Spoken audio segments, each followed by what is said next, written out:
April 17 ಆದ ಮೇಲೆ C M ಮತ್ತು ಡಿ ಸಿ ಎಂ ಹೈಕಮಾಂಡ್ ಭೇಟಿ ಮಾಡ್ತಾರೆ. ಮುಂದಿನ ನಡೆ ಏನಿರಬಹುದು, ಅವರವ್ರಿಗೆ ಚಿಂತೆ. ಏನಾದರೂ ಅಧಿಕಾರ ಸಿಗ್ಬೋದು ಅಂತ ಡಿ ಕೆ ಶಿವಕುಮಾರ್ ಕಾಯ್ತಾ ಇದ್ದಾರೆ. ನಾನೇ ಮುಂದುವರಿತೀನಿ ಅನ್ನುವಂಥ ವಿಶ್ವಾಸ ಮುಖ್ಯಮಂತ್ರಿಗಳಿಗೆ.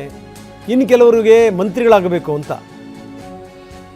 ಏನಾಗುತ್ತೋ ಬಿಡುತ್ತೋ ಸಚಿವ ಸಂಪುಟ ಅಂತೂ ಪುನರ್ರಚನೆ ಆಗುತ್ತೆ ಅನ್ನುವಂಥ ನಂಬಿಕೆ ಅವರದ್ದು. ಹೀಗಾಗಿ ಏನು ಅಂದರೆ ಅವರು ಈ ಒಂದಷ್ಟು ಚಟುವಟಿಕೆಗಳನ್ನು ತೀವ್ರಗೊಳಿಸಿದ್ದಾರೆ. ಅಲ್ಲಲ್ಲಿ ಮೀಟಿಂಗ್ ಸೇರ್ತಾ ಇದ್ದಾರೆ, ಮಾತಾಡ್ತಾರೆ. ದಿಲ್ಲಿ ತನಕ ಹೋಗಿ ಬರ್ತಾ ಇದ್ದಾರೆ.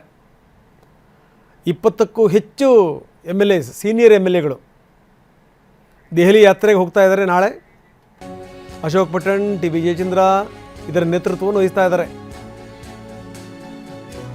2.5 ವರ್ಷ ನಂತರ ಅವಕಾಶ ಕೊಡ್ತೀವಿ ಅಂತ ಹೇಳಿದ್ರಿ. 3 ವರ್ಷ ಆಗ್ತಾ ಬಂತು, ಇನ್ನೂ ನಮಗೆ ಅವಕಾಶ ಇಲ್ಲ.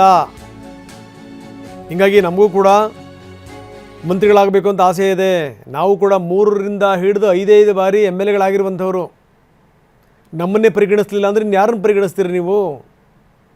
ಕ್ಷೇತ್ರ ಜನಗಳಿಗೆ ನಾವು ಯಾವ ರೀತಿ ಉತ್ತರ ಕೊಡಬೇಕು? ನಮಗೂ ಕೂಡ ಮಂತ್ರಿ ಮಾಡಿ, ನಾವು ಕೂಡ ಮಂತ್ರಿಗಳಾಗಲಿಕ್ಕೆ ಅರ್ಹರಿದ್ದೀವಿ. ನಮ್ಮನ್ನು ಕೂಡ ಮಂತ್ರಿ ಮಾಡಿ.